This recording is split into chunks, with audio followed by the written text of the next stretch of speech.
The stars were dying, and Commander Zeph Corral knew it was his fault. He stood on the bridge of the Federation warship Eternal Dawn, watching through the massive viewing screen as another star system went dark. The blue giant of Altair Prime flickered, once, twice, then vanished completely. With it died 12 billion crystalline beings who had built cities of pure light and composed music from stellar radiation. They were gone now, consumed by the endless hunger of the void swarm. "Sir, we're receiving the final transmission from the cetacean colonies," reported Lieutenant Vex, her forearms trembling as she worked the communication console. Her scaled skin had turned pale blue with fear, a color Zeph had never seen in her species before. "Put it through," Zeph ordered, though he dreaded what he would hear. The haunting whale song of the aquatic cetaceans filled the bridge. Even through the universal translator, their anguish was clear. They sang of their great coral cities sinking into the depths of their young ones scattered across the ocean floors, of darkness coming to swallow their songs forever. Then the transmission cut to static. Another civilization gone. Another failure. Zeph's tentacles curled in shame around his command chair. In his 300 years of life, he had never imagined he would witness the end of everything. The Galactic Federation, built over 10,000 years of cooperation between 47 species, was dying, and he was the fool who had led them into this trap. "How many ships do we have left?" he asked his tactical officer. Commander Thresh, a massive rock-like being from the mountain worlds, consulted his displays. 17 Federation vessels, sir. Maybe 300 smaller craft scattered across the remaining systems. Most of our allies have either fallen or retreated to their home worlds to make final stands. 17 ships. Out of the thousands they had started with only 6 months ago, it had begun so simply. Long-range scouts had detected an unknown force moving through the Outer Rim territories. The Federation had sent diplomatic envoys, as they always did. When those ships vanished without a trace, they sent military scouts. Those disappeared too. Finally, they had assembled a proper fleet to investigate. What they found still gave Zeph nightmares. The Void Swarm wasn't like any enemy they had ever faced. These creatures didn't want territory or resources or political power. They wanted everything. They consumed planets, stars, entire solar systems, leaving nothing but empty space behind them. They weren't even truly alive in any way the Federation understood. They were something else entirely, something hungry and endless and wrong. Doc, first battle had been a disaster. Federation ships fought with honor, following the ancient codes of warfare that had kept peace in the galaxy for millennia. They tried to minimize casualties, protect civilian populations, and conduct themselves with dignity. The Void Swarm simply ate them. The second battle had gone worse. The third had been a rout. Now, after months of running and dying, Zeph commanded, "The last organized Federation force in the galaxy." "Sir," Lieutenant Vex called out, her voice tight with control. "Long-range sensors are detecting swarm movement. They're heading for the Kepler system." Kepler, the last major Federation stronghold. 2 billion souls living on orbital stations and asteroid colonies, all looking to the Federation to protect them, all trusting leaders like Zeph to find a way to save them. "How long do we have?" Zeph asked. 4 days, sir. Maybe 5 if they stop to feed on the outer planets. 4 days to find a miracle. 4 days to discover some weakness in an enemy that had proven unstoppable. 4 days to save the last remnants of galactic civilization. "Sir, I have an idea," said Dr. Malik from the science station. The elderly Zentori's silver hair had turned white since this war began, and his usually calm voice shook with exhaustion. "The emergency protocols. We could activate the galaxy-wide distress beacon." Zeph's primary tentacles tightened. The emergency beacon was a last resort, designed to call for aid from every corner of the galaxy. It would broadcast on all frequencies, in all languages, reaching even the most primitive worlds. But who was left to answer? "Most of our allies are dead or dying," Zeph pointed out. "The warrior races of the Kralix fell 3 months ago. The war fleets of Andromeda Prime were consumed last week. Who could possibly help us now? Dr. Malik pulled up a holographic display of the galaxy. Thousands of red dots marked dead or dying worlds. A few scattered green dots showed the last Federation holdouts. But there were other dots too, yellow ones marking worlds they had contacted but never recruited. The primitive species, sir. The ones we classified as not ready for galactic contact. Some of them must have developed weapons by now. Some of them might be able to fight. Primitives?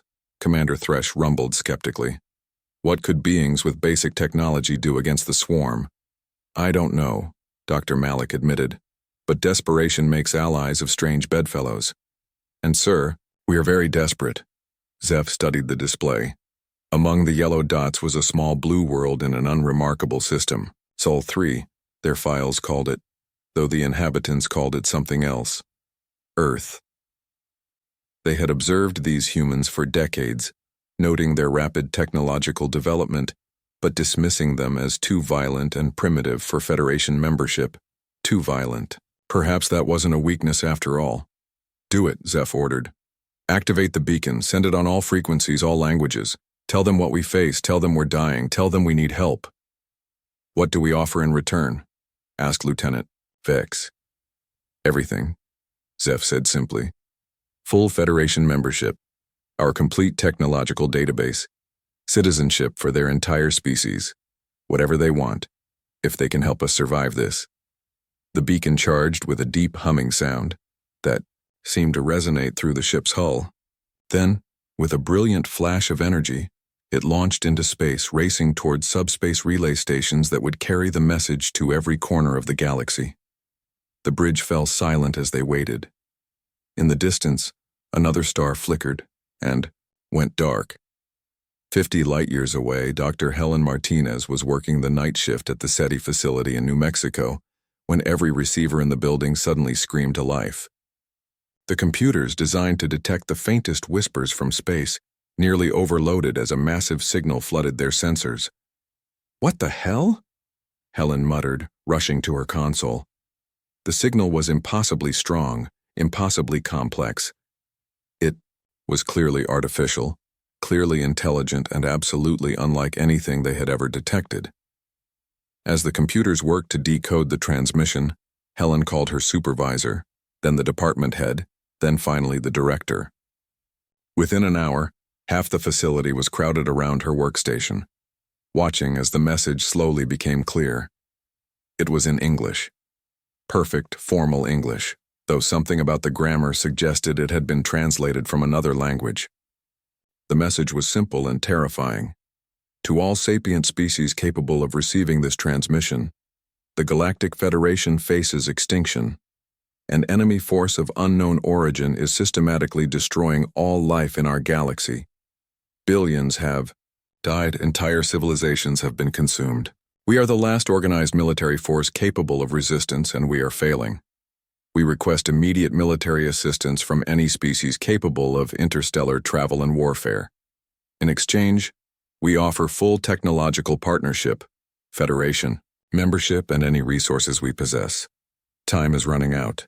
If you can fight, if you can help, please respond immediately. We are desperate. The coordinates for our last stronghold are attached. We will hold as long as we can. Please hurry. The message ended with star charts, tactical data, and detailed information about the enemy they called the Void Swarm.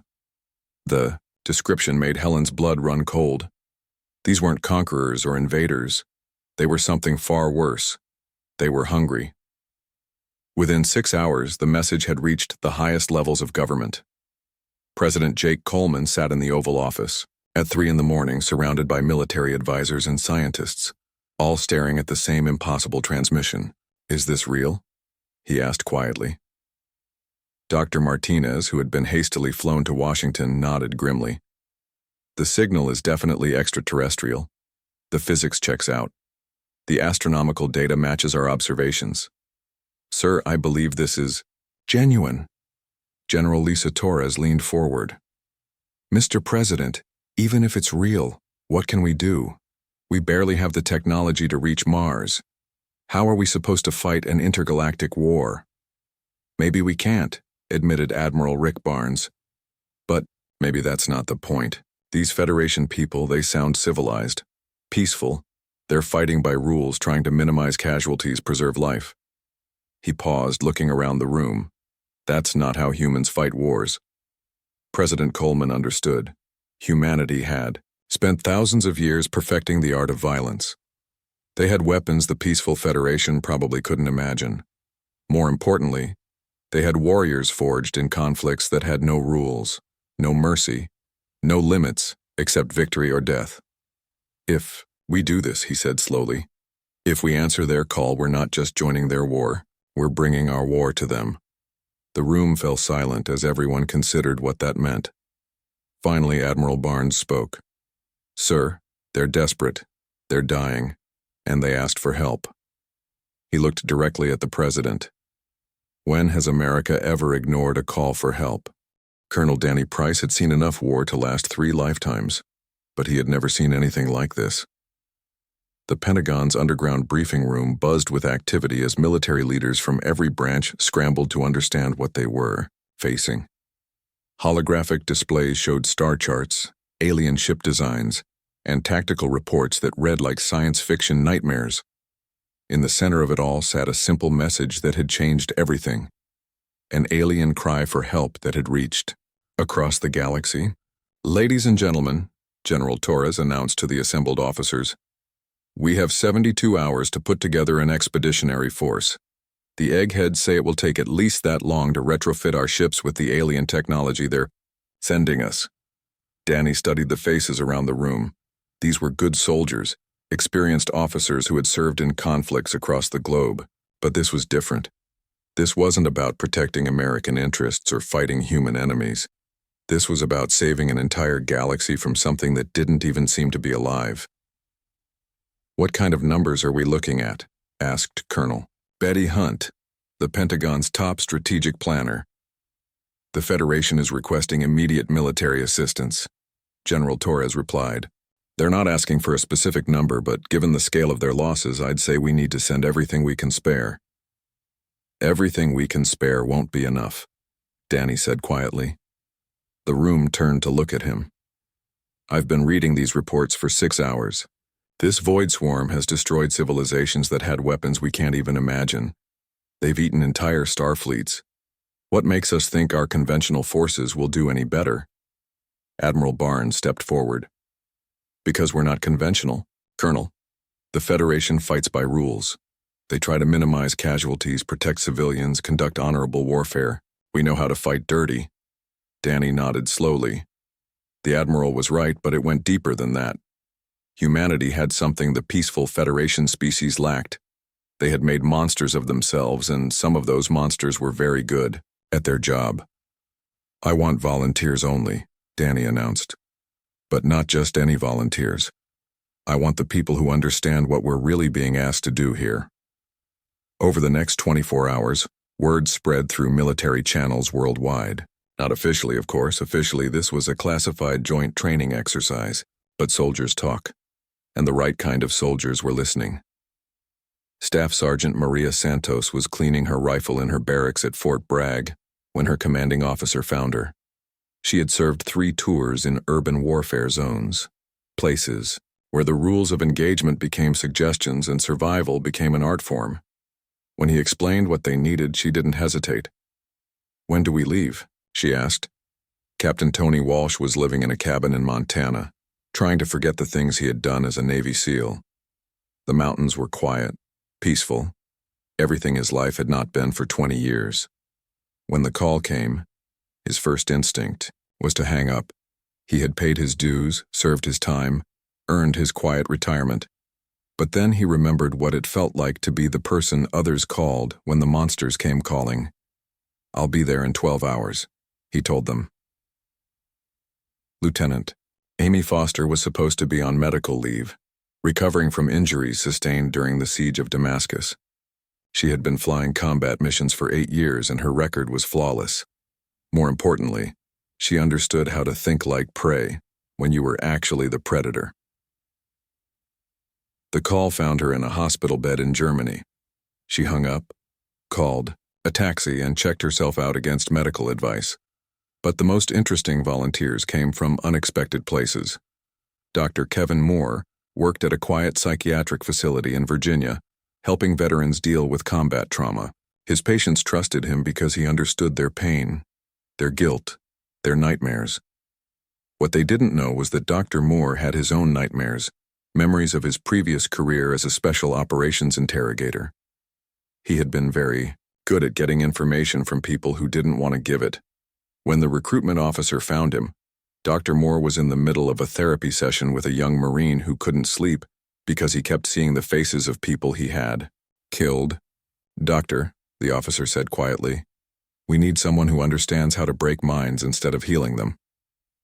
Dr. Moore finished his session, made sure his patient was stable, then packed a small bag.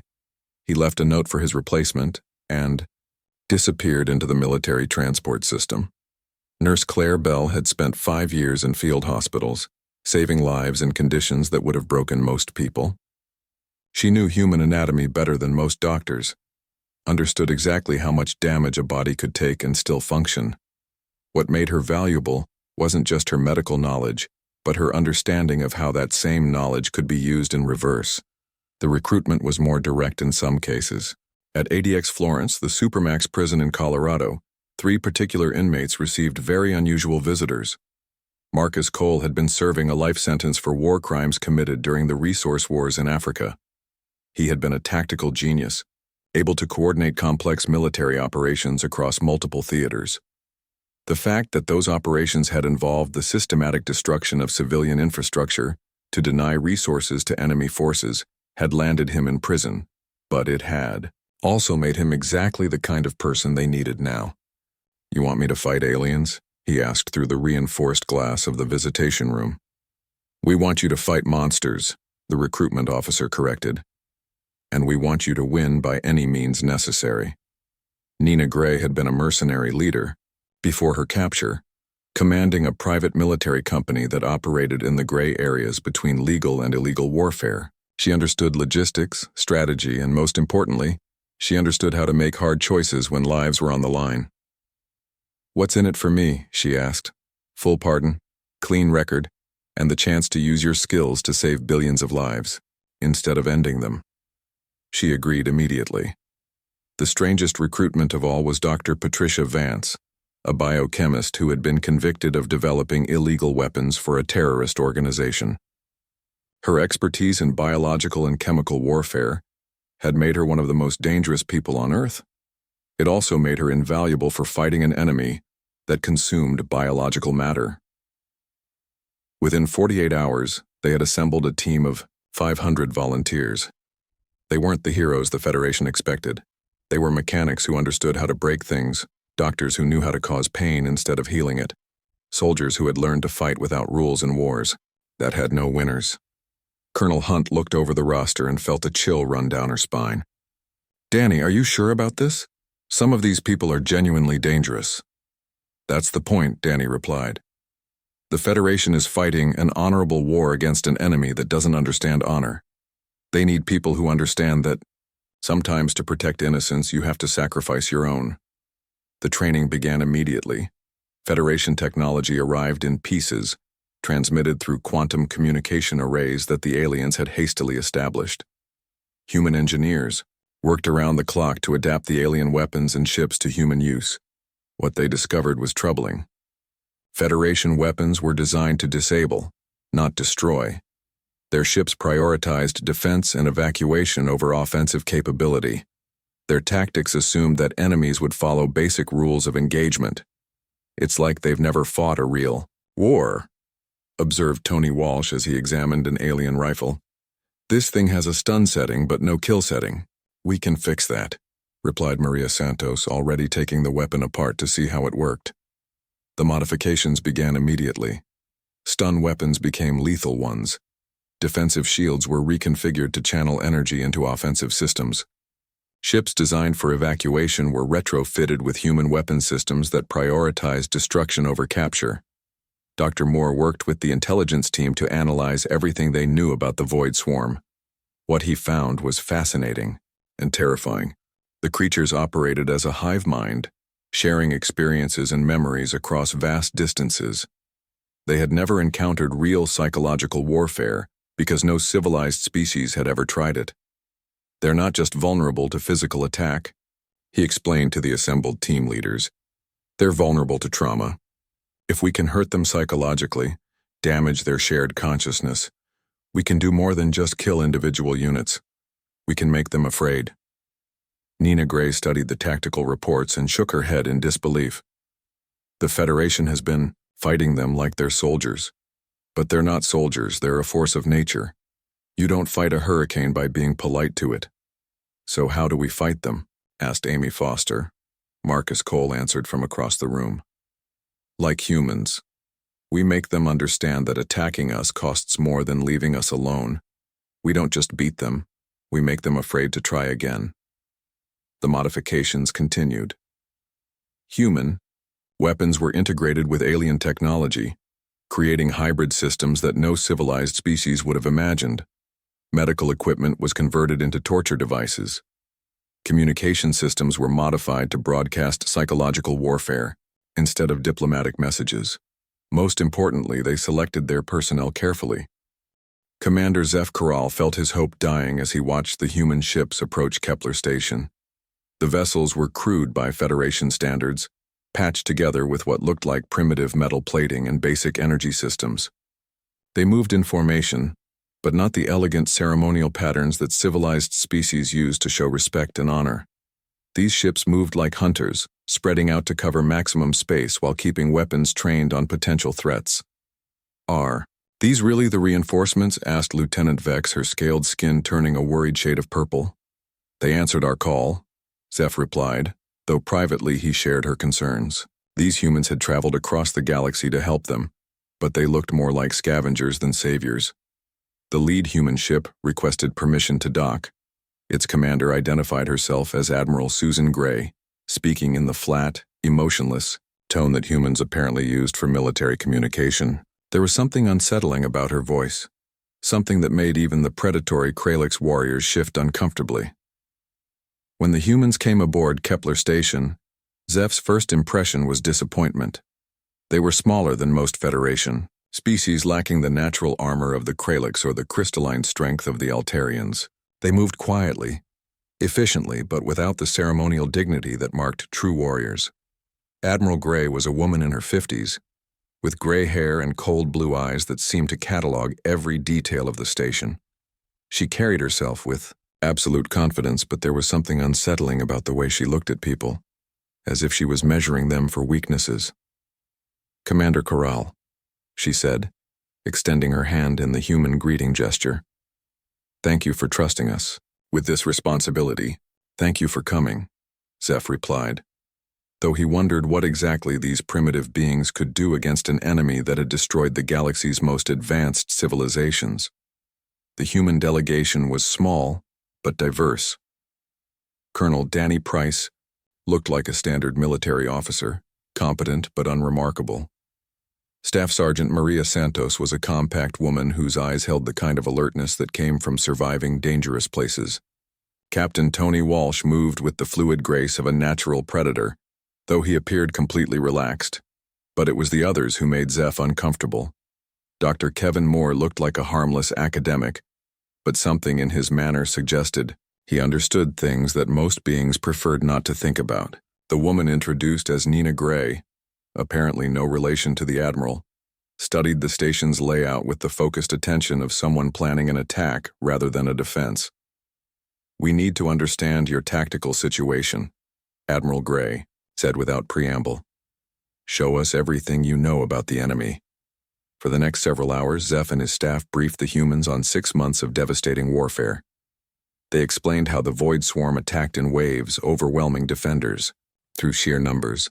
They described the creature's ability to consume both organic matter and energy, making traditional scorched earth tactics useless. They outlined the Federation's attempts to fight honorable battles while minimizing civilian casualties. The humans listened without comment, occasionally asking questions that seemed oddly specific. Sergeant Pete Davis, a quiet man with scarred hands, asked about the swarm's communication methods.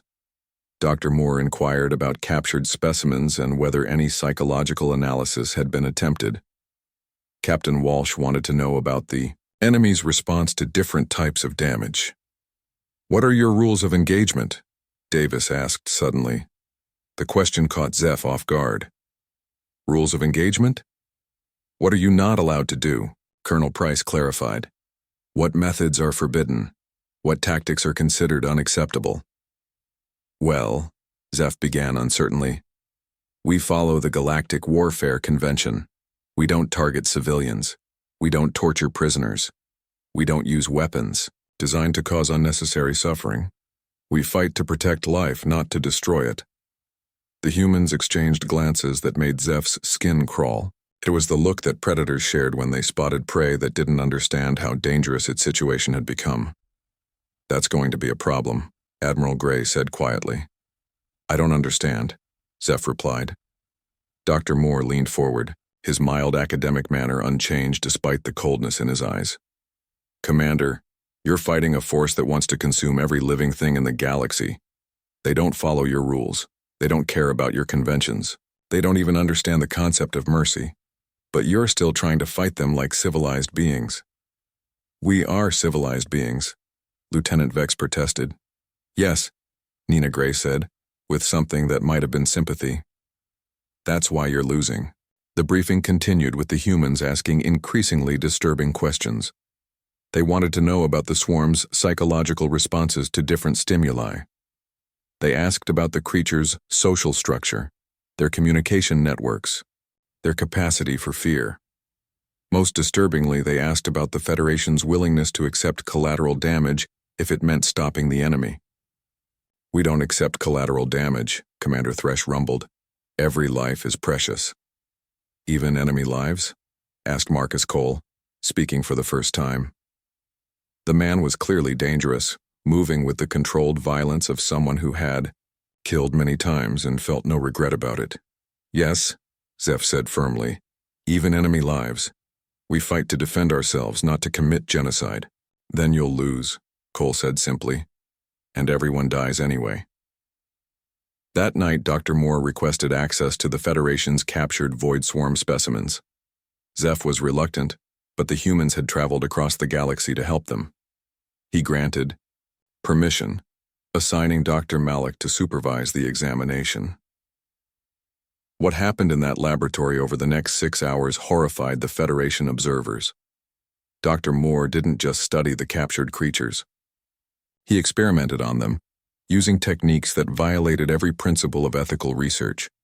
He isolated individual organisms from their collective consciousness, subjecting them to psychological stresses that the civilized species had never imagined. He documented their responses to pain, fear, and isolation with the detached efficiency of someone who had done this before. "This is torture," Dr. Malik protested after the first hour. "This is information gathering," Dr. Moore corrected, without looking up from his work. "And it's working." By dawn, he had identified critical weaknesses in the swarm's hive mind structure. The creatures shared not just information, but emotional states across their collective consciousness. Fear, pain, and confusion could be transmitted through their network like a virus, potentially disrupting entire fleets. "You're talking about psychological warfare," Zeph said, reviewing Dr. Moore's findings with growing unease. "I'm talking about winning," Dr. Moore replied. "Your enemy has one major weakness. They've never encountered a species willing to weaponize trauma. They don't know how to process fear because nothing has ever made them afraid before." Meanwhile, Colonel Price and Nina Gray were analyzing the Federation's defensive strategies with Marcus Cole. Their assessment was brutal and direct. "Your tactics are suicidal," Nina announced to the assembled Federation commanders. "You're fighting defensively against an enemy that only understands offense. You're trying to minimize their casualties while they're trying to maximize yours. You're bringing swords to a gunfight and wondering why you're losing." "What do you propose?" asked Commander Thresh. "Total warfare," Marcus replied. "No rules, no mercy, no limits except victory.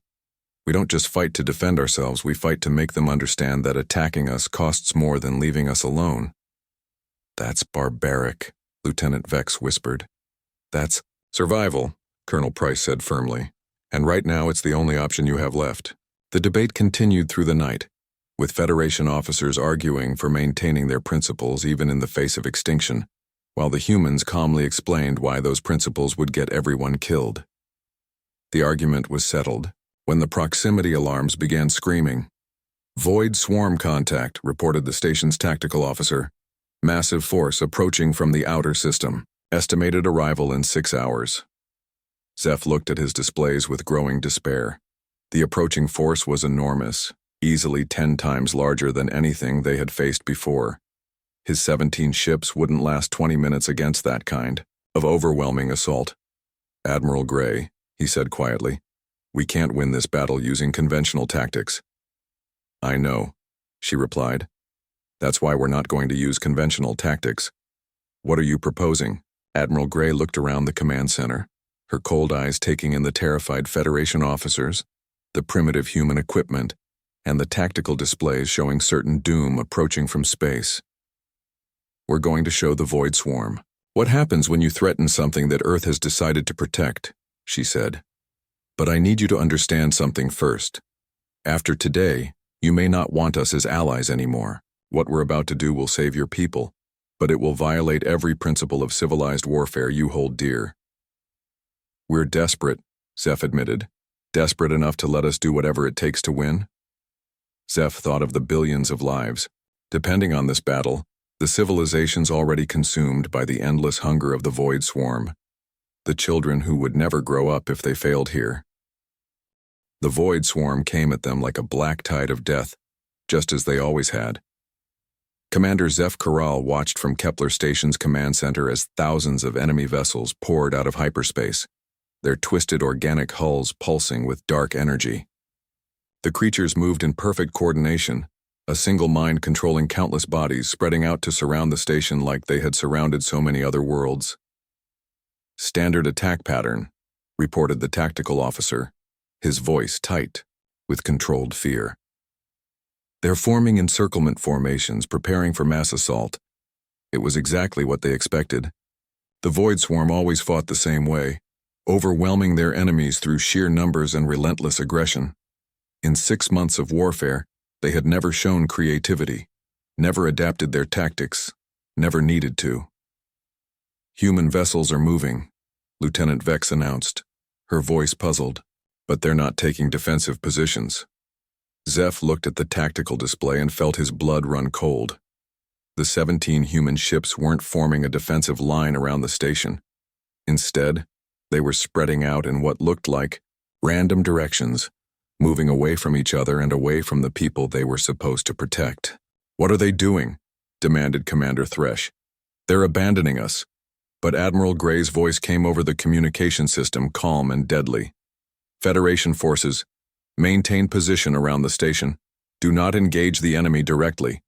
Repeat, do not engage. Let us work." "Work?" Zeph whispered. "What kind of work?" His answer came when the first human ship reached the edge of the Void Swarm formation. The vessel was small compared to the massive swarm ships, but it moved with purpose. Instead of opening fire immediately, it did something that made no sense to Federation tactical thinking. It rammed directly into the largest enemy vessel, its hull tearing apart on impact.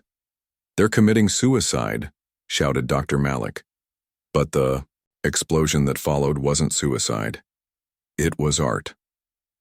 Captain Tony Walsh had programmed his ship's destruction perfectly. The explosion didn't just destroy his vessel and the enemy ship.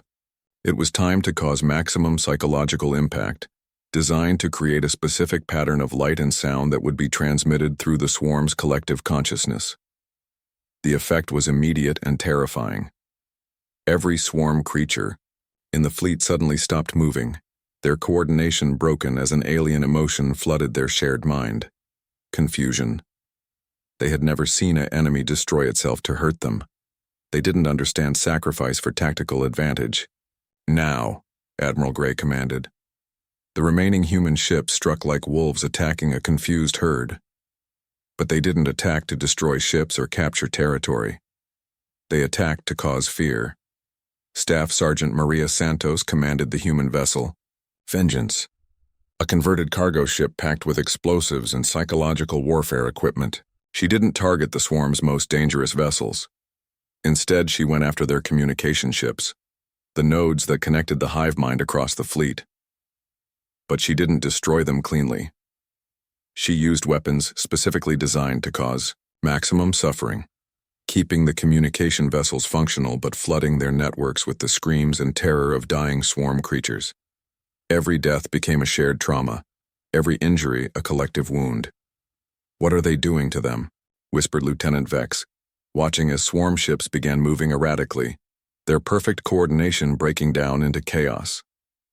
Dr. Moore's voice came over the command frequency, clinical and calm.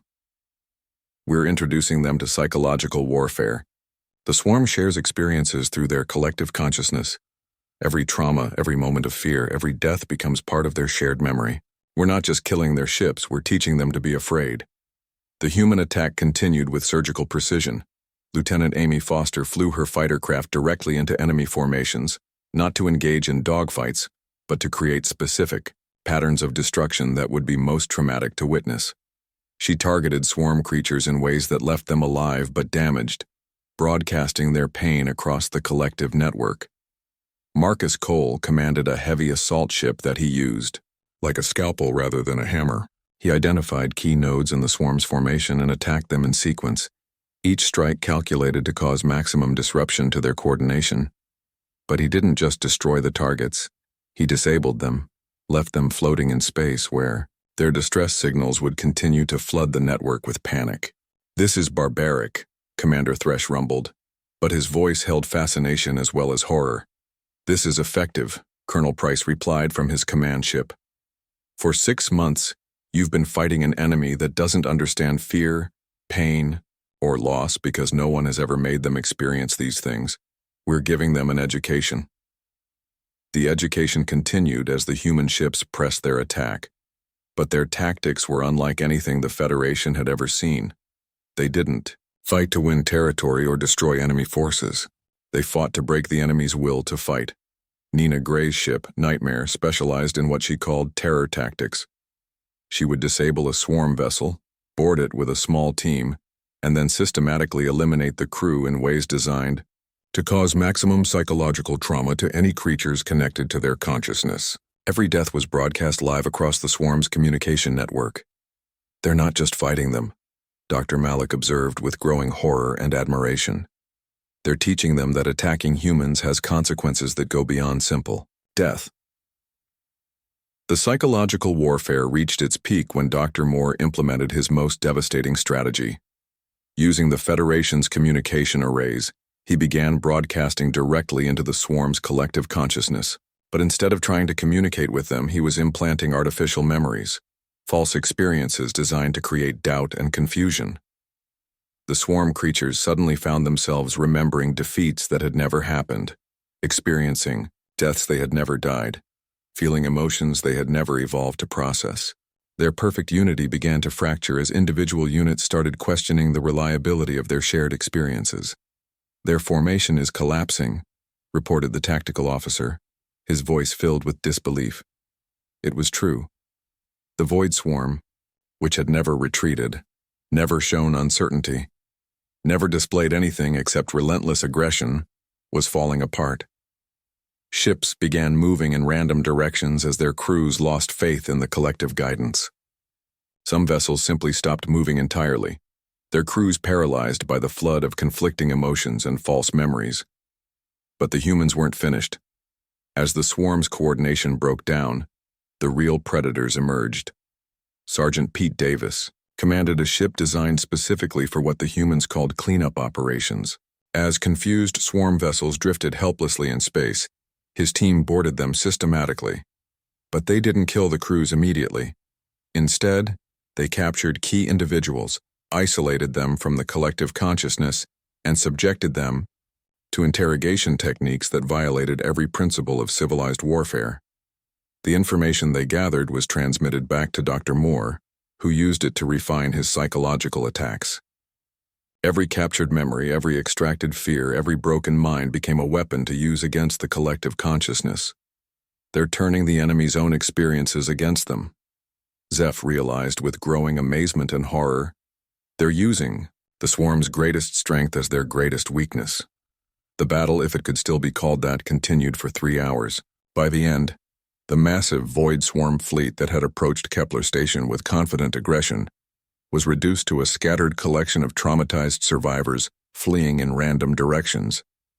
But the humans weren't content to simply win the battle. They implemented what Admiral Gray called educational protocols. Selected swarm vessels were allowed to escape, but not before being subjected to final psychological conditioning. The survivors carried with them artificial memories of human capabilities that were even more terrifying than the reality. They remembered facing human fleets 10 times larger than what had actually been present. They remembered weapons that could destroy planets with a thought. "Why let them go?" asked Commander Thresh. "Because now they'll spread the word," Colonel Price explained. "Every surviving creature will carry the memory of what happens when you attack something under human protection. The next time the swarm encounters humans, they won't just be fighting our ships, they'll be fighting their own fear." The psychological impact was already visible. Across the galaxy, Void Swarm forces that had been pressing attacks on other Federation worlds suddenly began withdrawing. The collective consciousness was flooded with trauma and terror from the battle at Kepler Station, and individual swarm units were refusing to continue their assaults. "It's working," Lieutenant Vex whispered, monitoring long-range communications. "Swarm forces are retreating from the Centauri colonies, from the Rigel system, from everywhere. They're just leaving." But the victory came at a cost that the EU Federation was only beginning to understand. As the human ships regrouped around Kepler Station, the alien commanders got their first close look at the warriors who had saved them. 3 months later, the war was over. Commander Zeph Corral stood in the observation deck of Kepler Station, looking out at a galaxy that was finally at peace.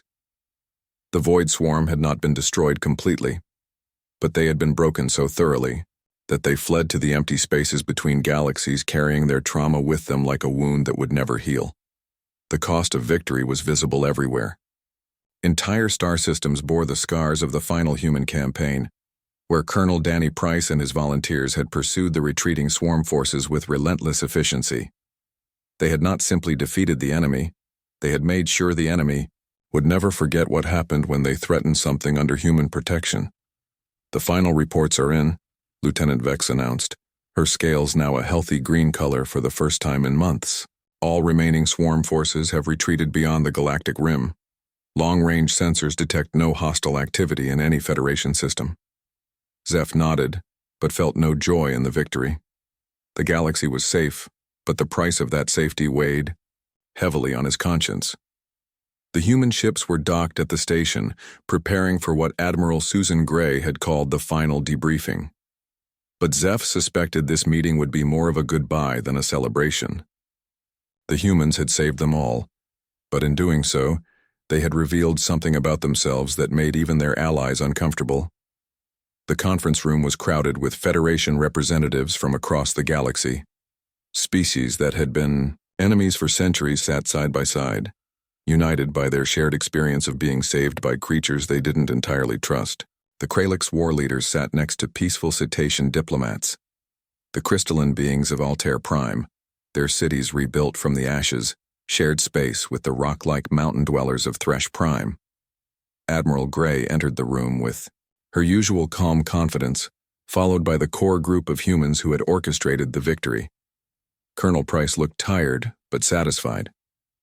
Staff Sergeant Maria Santos carried herself with the quiet pride of someone who had done a difficult job well. Dr. Kevin Moore appeared unchanged, his mild academic manner hiding the depths of what he had accomplished. But there were faces missing. Captain Tony Walsh had died in that first battle, sacrificing himself to break the swarm's coordination. Lieutenant Billy Stone had been lost during the assault on the swarm's main base, taking an entire enemy fleet with him when his ship's reactor overloaded. Dozens of others had paid the ultimate price for victory.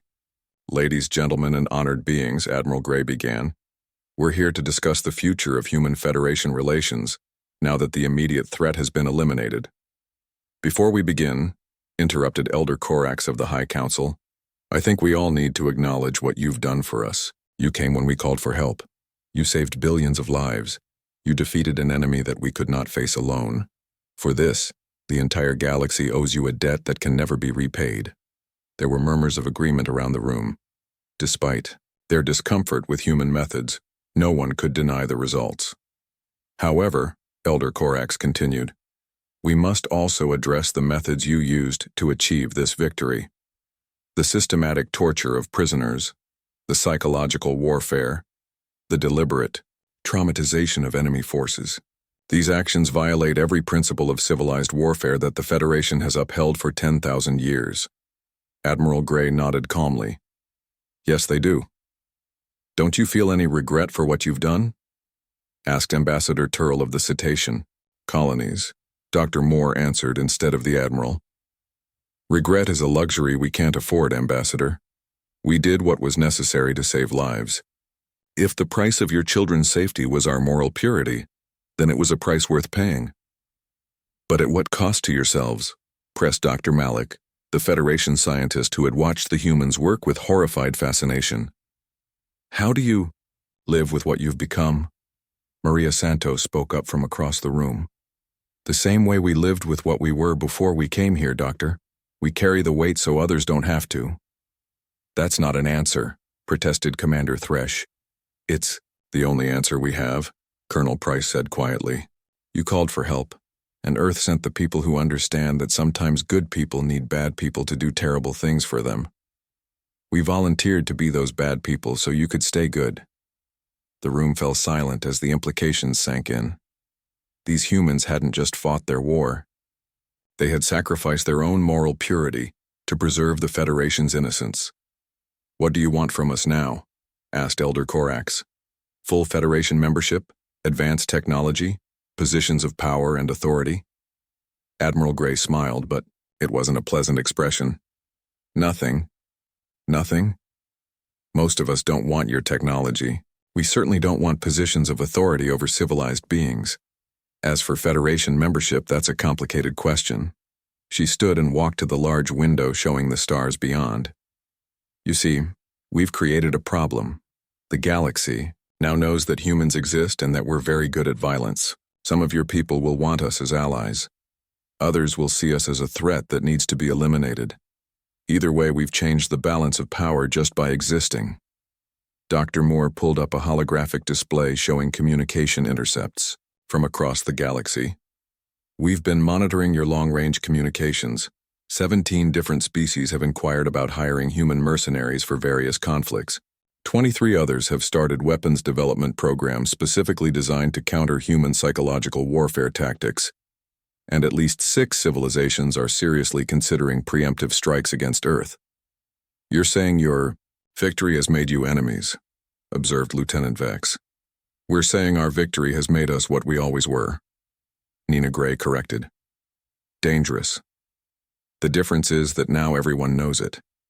Elder Corax leaned forward in his chair. What are you proposing? Exile, Admiral Gray said simply. Voluntary exile for most of us. We'll accept Federation membership for Earth as a whole. But the individuals who participated in this war, the ones who did the dirty work, will disappear into the frontier regions. We'll become the monsters in the dark that parents use to frighten their children into behaving. That seems unnecessarily harsh, protested Ambassador Turl. Does it? Colonel Price asked. Look around this room, Ambassador. Look at how you're all sitting. You're grateful for what we did, but you're also afraid. Of us, you should be afraid. We proved that humans are capable of breaking any enemy through systematic application of trauma and terror. Do you really want us living next door to your children? The truth of his words was written on every face in the room. They were grateful, but they were also relieved that the humans were offering to remove themselves from civilized space. Some of us will stay, Dr. Moore added. We'll work with Federation scientists to develop protocols for dealing with similar threats in the future. We'll help you prepare for the day when another enemy arises that can't be defeated through honorable warfare. But we'll do it quietly, in the background, where civilized beings don't have to see the work being done. And the others? Asked Dr. Malik. Maria Santos answered. We'll go where we're needed. The galaxy is a big place, and there are always monsters, in the dark. Pirates, slavers, species that prey on the weak. We'll make sure they know that someone is watching, someone who fights by different rules than they do. You're talking about becoming vigilantes, Elder Korak said with concern. We're talking about becoming guardians, Admiral Gray corrected. The Federation can continue to uphold its principles, maintain its moral standards, conduct itself with honor and dignity. But when something threatens that civilization, when the rules stop working, we'll be there to do what needs to be done. Without recognition, without reward, without thanks, added Colonel Price. Without coming home, finished Tony Walsh's replacement, Captain Janet Cole. The meeting continued for several more hours, working out the practical details of this arrangement. Earth would receive full Federation membership and access to galactic technology, but with the understanding that it would be used defensively. The human government would establish formal diplomatic relations, but the veterans of the Void Swarm War would fade into legend. A few chose to stay and work within Federation space. Dr. Moore accepted a position with the Federation's new Psychological Defense Initiative. Several of the medical personnel remained to teach trauma surgery techniques to alien doctors. A handful of engineers stayed to help adapt human weapons technology for Federation use, though they removed the most brutal modifications. But the majority prepared for departure to the frontier regions of the galaxy, places where Federation law didn't reach and civilization was still struggling to establish itself. As the meeting ended, Zeph found himself walking with Admiral Gray toward the docking bays where the human ships waited. Do you regret it? He asked quietly. Sacrificing so much to save people who will never fully trust you? Admiral Gray considered the question carefully. Ask me in 100 years, Commander, when the children who were born during the Void Swarm War are old enough to have children of their own, when they're living peaceful lives in a galaxy where they never have to worry about being consumed by monsters. Ask me then if it was worth it. What if another threat arises? Something worse than the Void Swarm?